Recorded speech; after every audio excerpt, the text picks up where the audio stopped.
warahmatullahi wabarakatuh.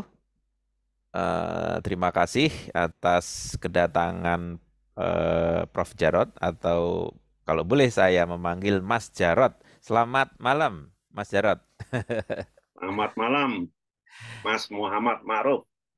Makasih, Friend. makasih Prof. Jadi malam ini kita kedatangan tamu ya, rekan-rekan Real Thinker Institute. Eh, Prof. Jarot, atau saya telah diberikan izin untuk memanggil beliau dengan nama Mas. Ya, memang wajahnya masih nampak muda sepertinya ya. Jadi kita mau ngomongin tentang informasi teknologi ya. Sedikit tentang background beliau.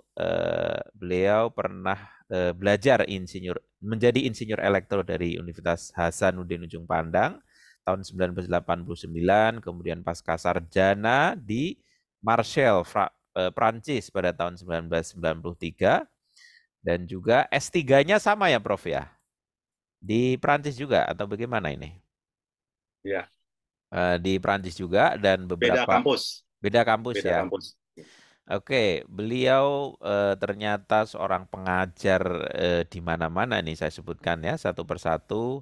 Universitas Trisakti, Universitas Atmajaya, Universitas Mercu Buana, Universitas Tarumanegara, Universitas Krishna Dwipayana, Universitas Surya Dharma, STIMIK Perbanas, kemudian juga di ITB. Wah, luar biasa ini. Biasanya kalau orang ngajar itu satu, dua, tiga ini. Berapa ini? Lebih Itu dari dulu, 5 kampus nih, luar biasa. Dan beliau dulu. juga sebagai Dewan Pengawas alumni beasiswa Habibie, begitu ya Prof ya? Ya, Ya, Dewan Pengawas berarti yang mengawasi ini ya. Luar biasa. Oke, Mas Jarot, kita mau ngomongin soal informasi teknologi ya. Setelah saya mempelajari CV dari Mas Jarod ini, sepertinya dari S1, S2, S3 itu seorang engineer ya, insinyur informatika, dan tentunya dengan background itu memiliki pengalaman yang banyak seluk-beluk di bidang informasi teknologi. Kita ketahui bahwa kita sering kali orang menyebut kita masuk pada revolusi industri 4.0, mau menuju 5.0, mau dan seterusnya dan seterusnya. Nah, kira-kira nih Prof, eh, apa yang terjadi pada masa sekarang nih secara global saja ini? Era apa ini sebenarnya? Orang menyebut era informasi ini. Seperti apa sih kehidupan era informasi ini? Silakan, Mas Jarot. baik. Terima kasih nih Mas Muhammad Ma'ruf ya. Pertama-tama saya ingin mengucapkan terima kasih nih kepada Mas Ma'ruf sudah memberikan kesempatan saya untuk apa acara kita podcast atau ngobrol-ngobrol ya, ngobrol santai. Ngobrol-ngobrol, ngobrol Ya, santai. kali ini dengan topik kita ada IT ya, Ya, Information IT. Technology ya, atau teknologi Ya, informasi ya. Memang ya sekarang ini memang kita sudah bisa dikatakan sudah cukup lama kalau dibilang kita masuk dalam era teknologi informasi ya, karena memang sebagaimana kita ketahui ya dunia kita tuh berubah ya melalui beberapa revolusi industri ya. Dulu memang zaman dulu kan sebelum dunia ini maju ya semua orang itu diukur dari kekuatannya.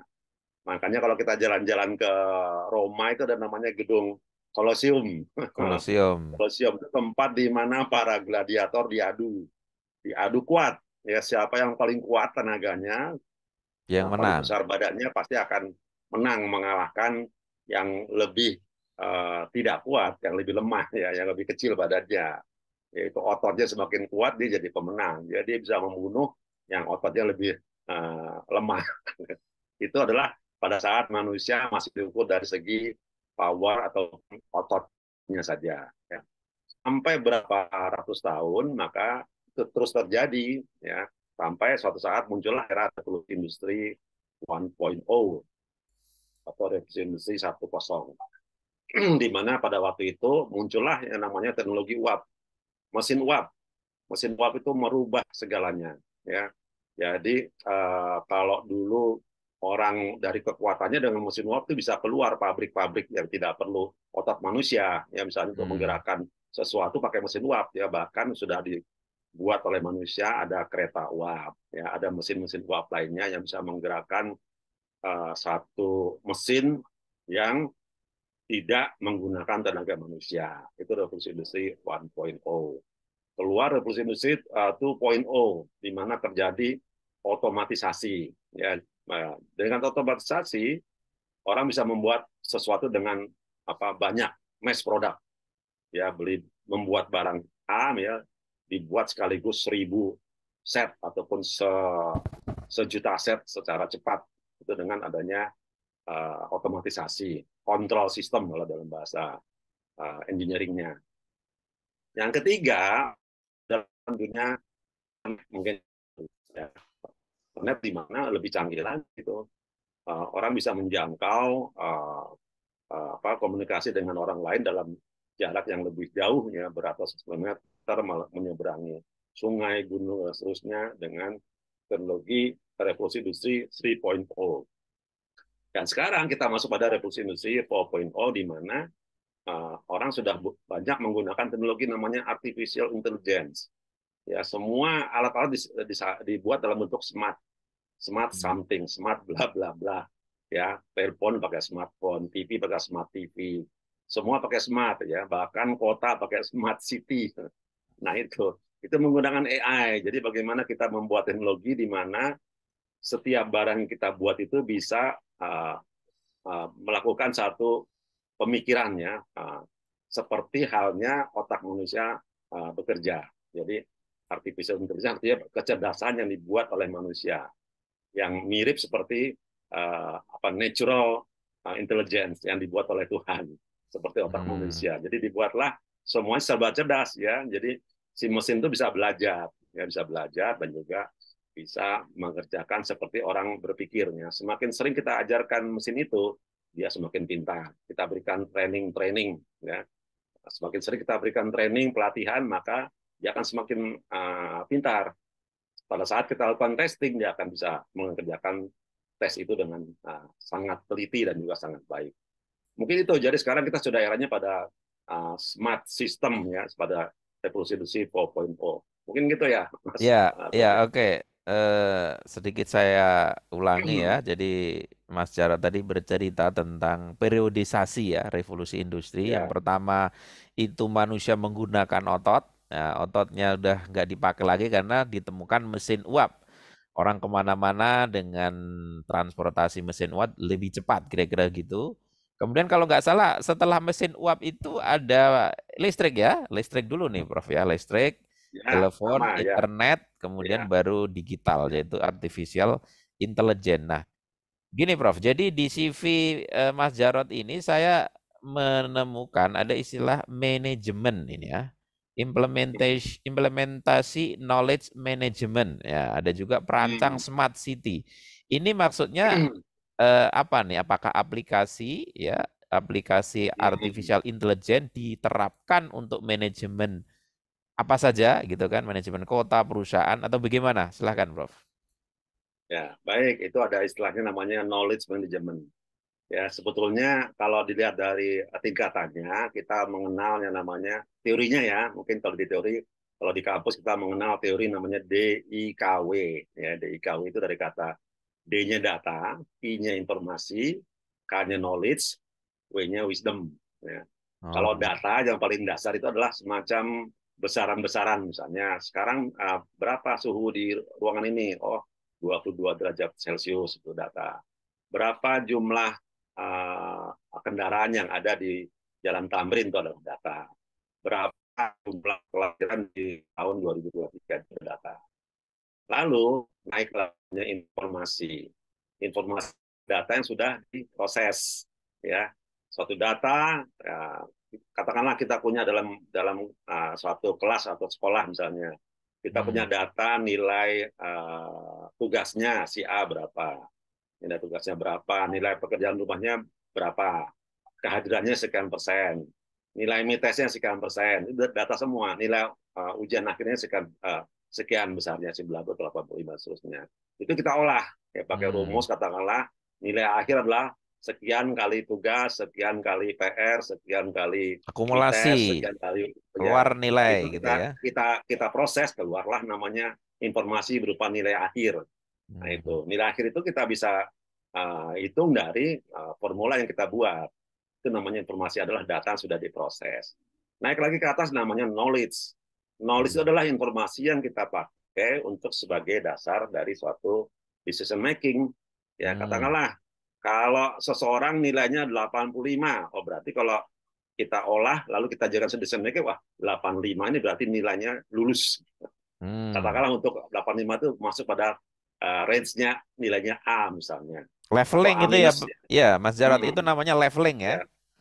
ya, leveling. Hmm. Ya. Lalu misalnya nilainya dia 60 misalnya. 60 berarti nggak lulus ini. Itulah knowledge-nya. Kita decision making adalah dia tidak lulus gitu. Lebih tinggi lagi namanya wisdom. Ya, wisdom misalnya seseorang nilainya 74 atau 64,5 misalnya. 64,5. Wah, padahal kalau lihat dari rumusnya atau dari aturannya, kalau nilai di bawah 65 dia nggak lulus. Nah, Hmm. tapi seseorang guru atau seorang dosen bisa membuat satu wisdom, kebijakan. Wah, si anak ini nilai akhirnya 64,5. Tapi kalau di kelas dia aktif dan juga Aktif. cukup kelihatan paham gitu, sehingga si dosen itu walaupun secara aturannya itu nggak lulus, si anak itu katakanlah nilainya 64,5, secara aturan dia nggak lulus, tapi dengan wisdomnya si guru atau si dosen itu dia bisa Jadi lulus. mengambil bahwa dia lulus. Nah, itu namanya wisdom. Jadi wisdom itu adalah sesuatu yang memang diambil keputusannya berdasarkan di luar pakem yang ada. Nah, itu namanya wisdom. Nah, itulah. Nah, knowledge management itu bagaimana kita membuat itu semua menjadi bisa digunakan pada orang lain ya. Lebih jauh lagi kalau dalam teori namanya ada knowledge yang sifatnya implisit sama knowledge yang sifatnya eksplisit. Hmm. Katakanlah Mas Maru misalnya pinter main gitar. Nah, itu sifatnya knowledge yang sifatnya implisit karena dia Implisit. melekat pada setiap seseorang. Wah, kemampuan Mas Ma'ruf untuk main gitar itu melekat pada diri Mas Ma'ruf sendiri sehingga dia punya knowledge yang sifatnya knowledge implisit ya. Tapi ada juga knowledge yang eksplisit, katakanlah kemampuan tadi main gitar dituliskan dalam bentuk buku. Nah, itu namanya knowledge eksplisit. Jadi bagaimana memindahkan kemampuan main gitar itu yang terserap dalam otak kita bisa dipindahkan dalam bentuk yang bisa didokumentasikan itu sebagai explicit knowledge. Ya, nanti bagaimana kita merubah dari uh, implicit ke eksplisit atau explicit eksplisit itu namanya kalau di teori namanya SETI model ya, ada socialization, externalization ya, internationalization dan transformation ya. Jadi kita bisa merubah dari implicit knowledge menjadi explicit knowledge. Nah, cerita tentang knowledge management isinya seperti itu. Bagaimana kita bisa mengatur knowledge yang ada, baik itu knowledge yang sifatnya individu maupun knowledge yang sifatnya organisasi. Kalau di kantor ya, setiap individu si A punya knowledge-nya apa. Kita bisa kumpulkan itu namanya manajemen knowledge ataupun mapping daripada knowledge mapping namanya ya. Kita bisa Hmm. kumpulkan di organisasi A itu ada berapa jenis knowledge yang memang ada di situ, baik itu knowledge yang sifatnya individu maupun knowledge sifatnya organisasi. Itu kalau kita bisa susun dan kita daya gunakan, itu akan menjadi suatu kekuatan yang bagus buat organisasi sehingga dia bisa dipergunakan manakala dibutuhkan. Nah, itu cerita tentang knowledge management system. Nah, bagaimana itu bisa dikembangkan dalam tadi smart system itu juga bisa dikumpulkan lagi ya. Nanti digabungkan antara keilmuan knowledge management itu dengan yang namanya data science ya. Nah, Hmm. data science berbeda lagi. Bedanya data science dengan knowledge management system seperti itu. Kalau di knowledge management itu biasanya orang melakukan satu analisis. Analisis artinya otak-atik dalam bahasa Jawa ya. Otak-atik Hmm. sesuatu yang ada sekarang itu analisis. Kalau kita otak-atik sesuatu yang belum terjadi, yang terjadi di masa mendatang, di future, itu namanya analitik. Hmm. Makanya kita menggunakan namanya data analisis dengan data analitik. Itu beda itu main nanti dalam smart system seperti itu ya. Kita bisa melakukan prediksi, kita bisa melakukan uh, klasifikasi, kita bisa melakukan klasterisasi ya, katakanlah satu gerombolan ternak kambing misalnya, kita bisa Hmm. klasifikasi mana kambing jantan, mana kambing betina, itu dengan smart system bisa. Lalu mana kambing yang sehat, mana kambing yang agak sakit, mana kambing yang parah, mana kambing yang sudah mati misalnya, itu bisa dilakukan klasterisasi dengan cara itu. Kita bisa memprediksi kira-kira kambing ke depan ini akan berjumlah berapa. Misalnya sekarang ada 100 kambing. Kira-kira 10 tahun ke depan akan berapa ekor kambing yang kita akan miliki, itu bisa dilakukan dengan namanya smart system dengan data science. Itu Hmm. ilmunya kan memang seperti itu. Jadi Baik. sekarang trennya IT itu bisa melakukan prediksi ataupun perhitungan-perhitungan terhadap sesuatu yang belum terjadi sekarang. Itulah bantuan smart system itu bisa membantu manusia dari segi itu. Jadi sudah lebih pintar dibandingkan manusia ya dengan membuat satu smart system seperti itu. Mungkin Baik. begitu ya. Ya, Mas Halo. Jarod, saya ulangi lagi ya. Ini penting sekali nih. Saya Ya. juga sebenarnya itu pengetahuan kayaknya bersifat umum, tapi itu sangat bermanfaat. Ya, Iya, tadi iya. Mas Jarod tadi bilang tentang DIKW ya, data, Ya, informasi, knowledge, wisdom. Ya. ya. Nah, ini apakah maksudnya sebagai dasar ini apa yang disebut artificial intelligence itu ya itu seperti itu Iya, dengan kalau produk untuk akhirnya nanti software begitu ya, platform iya software. bisa, bisa Hmm. ya. Jadi DIKW itu adalah rumus umum level daripada satu informasi dari data, informasi, knowledge, wisdom.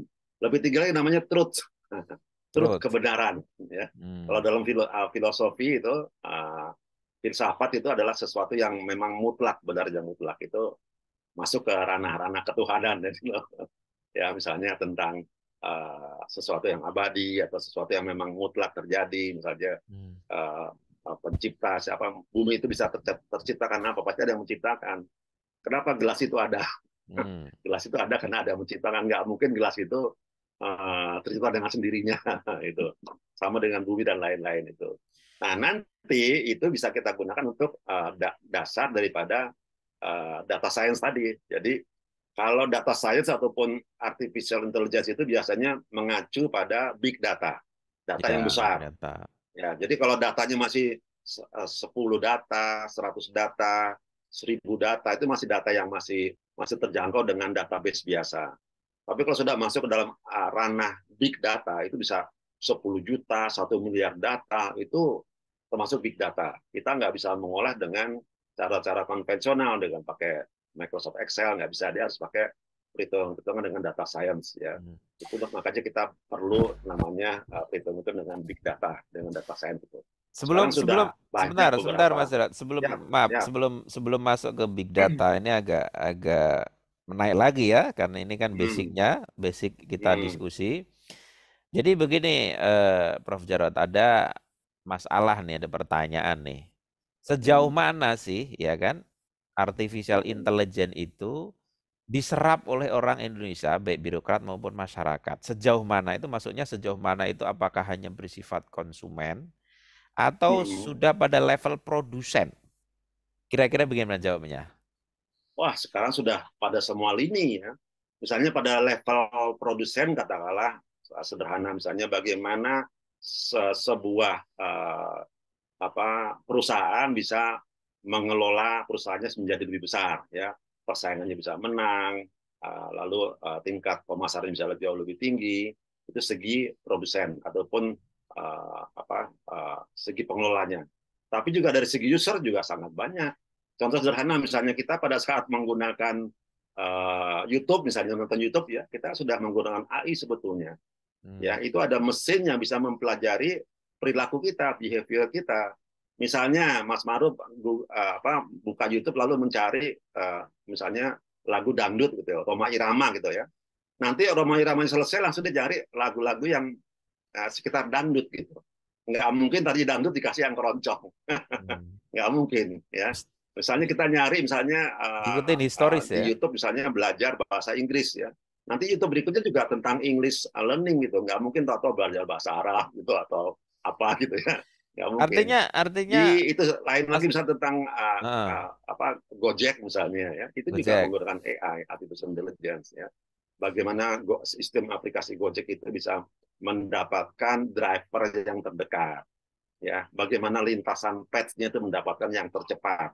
Ya, kalau pet lewat sini butuh waktu 30 menit. Pet lintasannya lebih bisa masuk bisa mendapatkan 20 menit misalnya.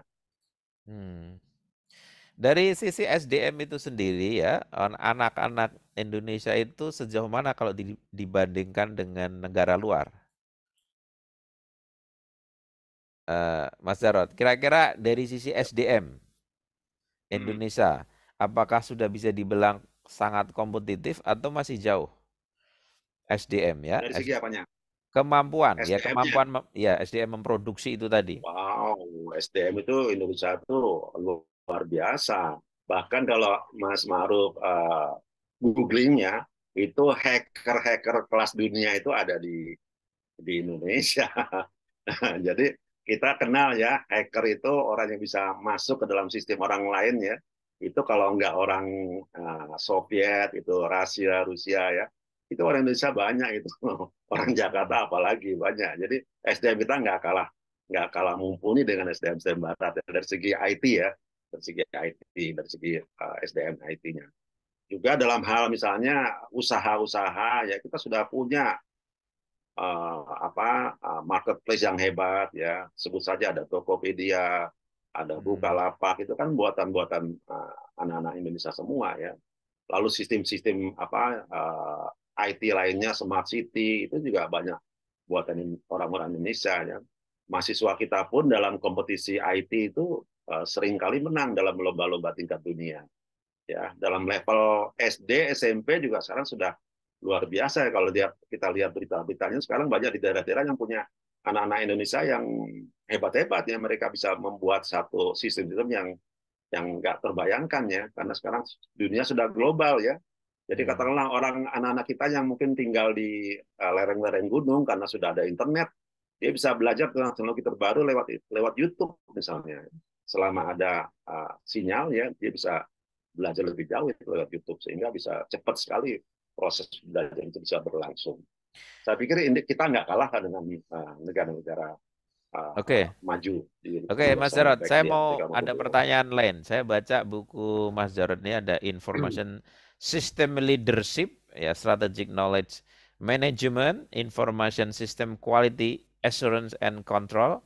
Dan yang saya tertarik itu adalah buku Inovasi dan Teknologi Drone. Nah, saya mau Nah, menghubungkan nih. Kan Mas Jarod ya, jadi Dewan Pengawas lembaga ini ya Habibie ya, beasiswa ya, Habibie ya, berkaitan dengan drone. Dan kita tahu bahwa Habibie ini kan ikon ya, ikon teknologi tingginya Indonesia pada zamannya Pak Harto nih. Nah, ya, ceritain dulu nih bukunya ini tentang apa nih, inovasi dan teknologi drone, dan kira-kira Indonesia itu sejauh mana sebelum ke Pak Habibie. ya, ya. Jadi drone itu adalah teknologi yang terbaru ya.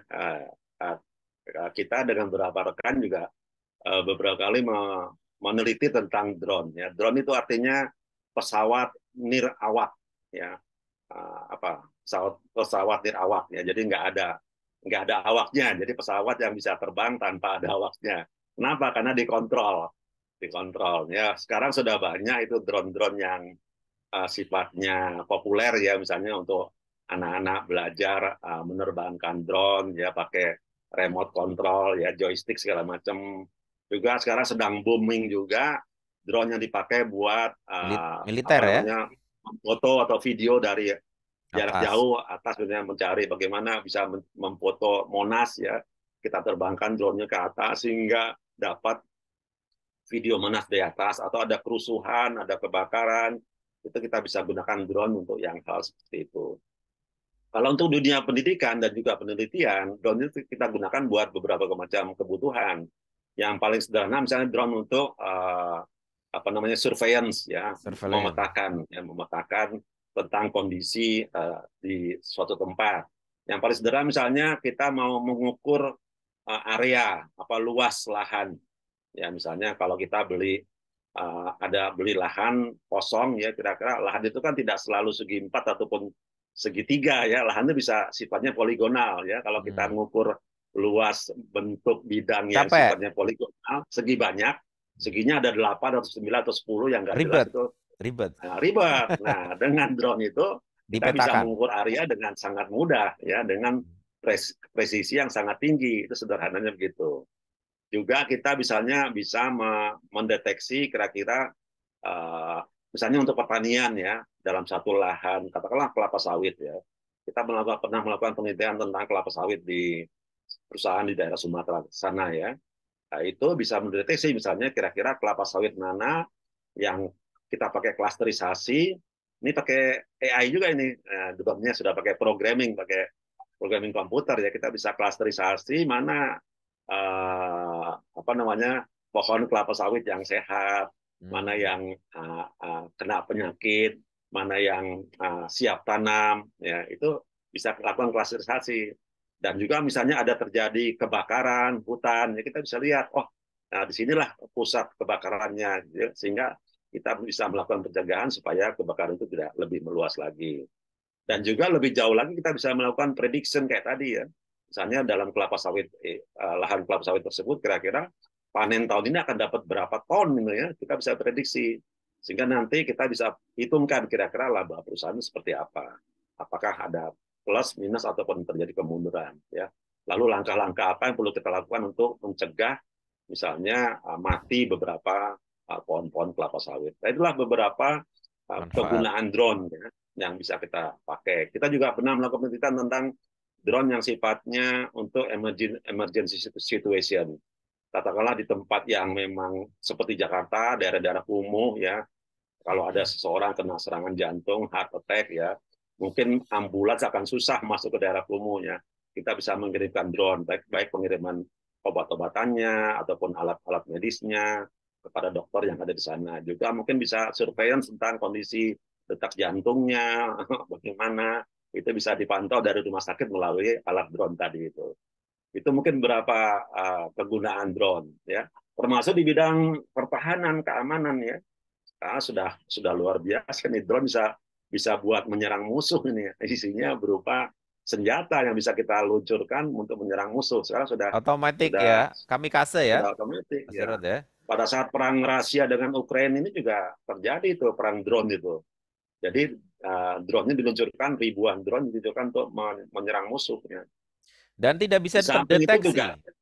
Kenapa ya. Mas Jarod? Saya mau tanya, kenapa ketika ada suicide drone, kamikaze itu Nah, ya, dia bisa terbang rendah, terus kenapa kok Nah, tidak bisa iya karena terdeteksi gitu? radar itu hanya bisa mendeteksi untuk objek-objek dengan ketinggian tertentu. Kalau dia ada di bawahnya, nggak kedetek.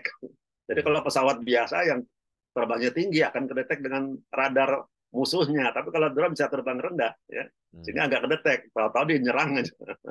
Nah Atau itu. mungkin kalau dua-duanya memiliki drone attack itu berarti lawan Hmm. drone sama drone ya. Nah, bisa jadi drone dengan Korbannya drone. korbannya lebih sedikit karena adu teknologi saja.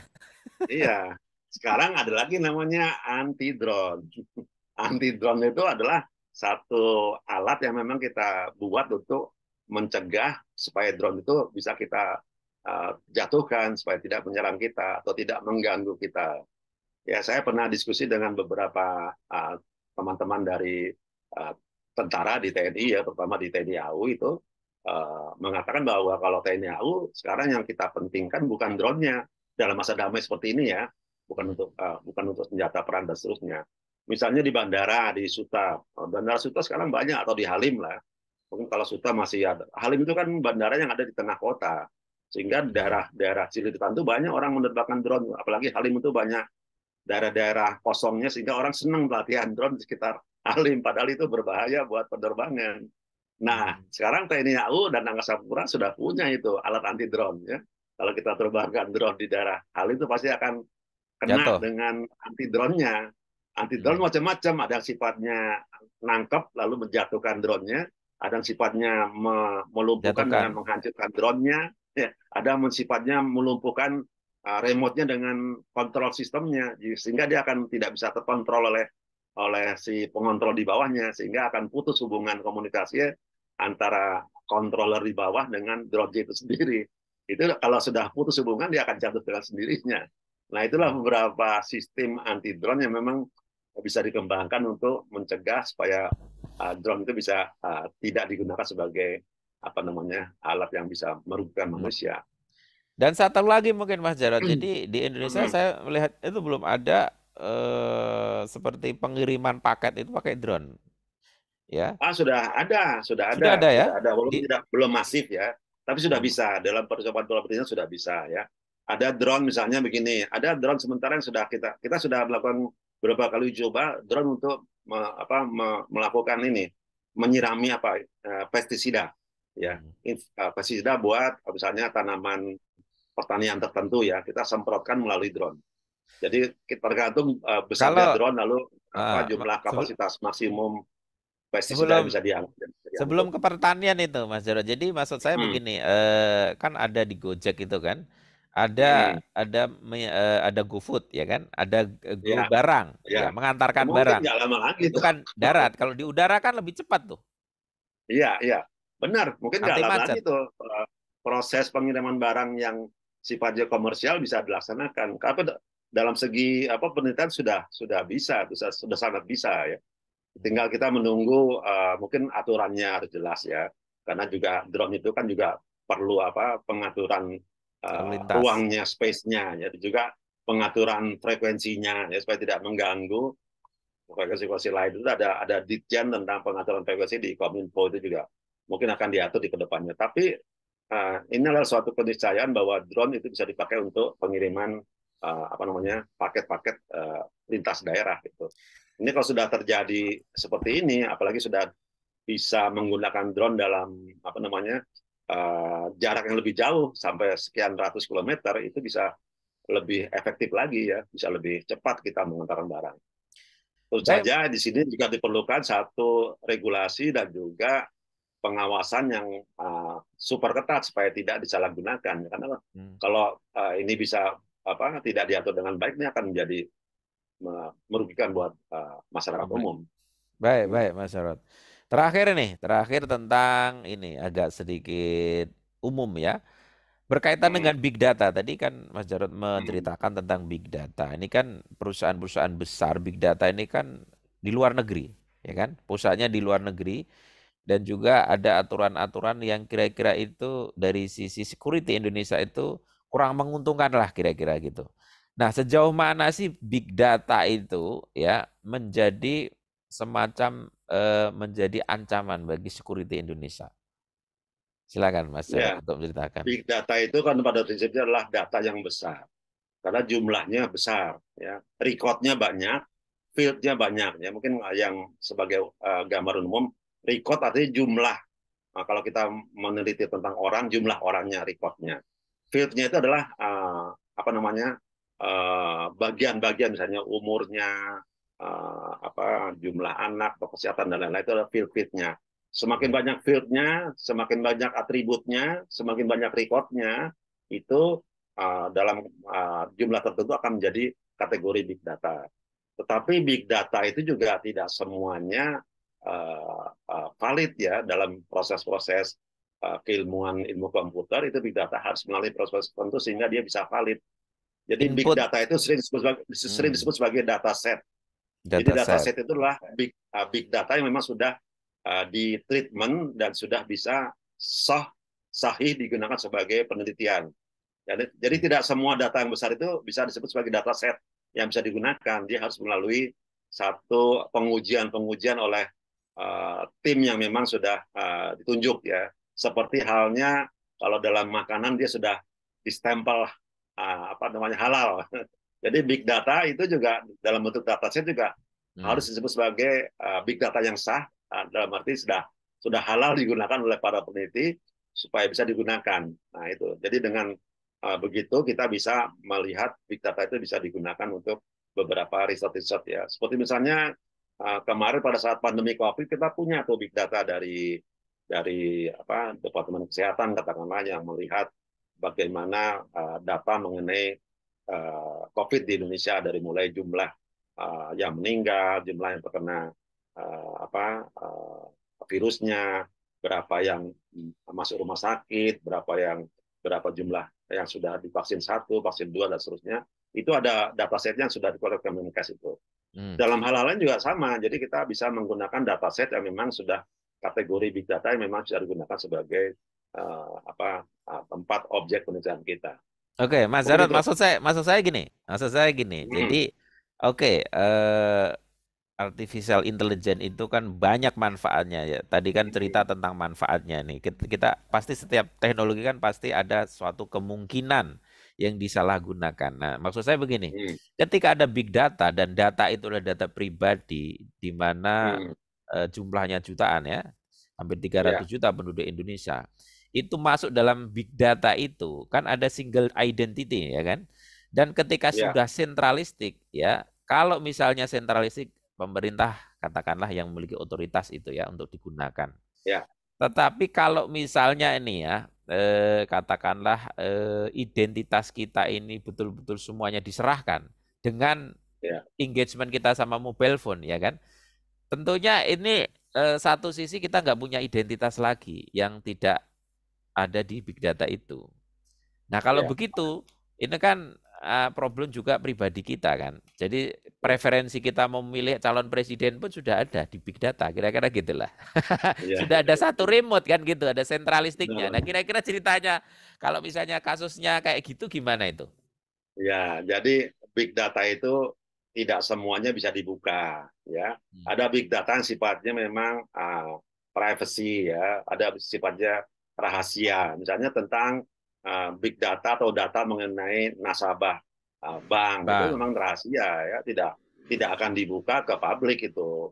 Ya, itu menjadi domain daripada information security. Bagaimana kita bisa mengamankan data-data nasabah itu, hmm, data-data perbankan itu supaya tidak bisa dijebol oleh para hacker, yaitu ada domainnya information security. Ada ilmunya nanti juga tentang AI security, tentang IT security, bagaimana kita bisa menjamin itu bisa aman dari segi vulnerability-nya, kerentanan sistemnya, dari segi threat-nya, apa namanya, ancaman dari luar. Jadi semakin rentan, semakin vulnerability kita tinggi, maka semakin mudahlah sistem kita ditembus. Ya, semakin banyak ancaman yang kita dapatkan threat-nya, kita juga harus siap menerima itu.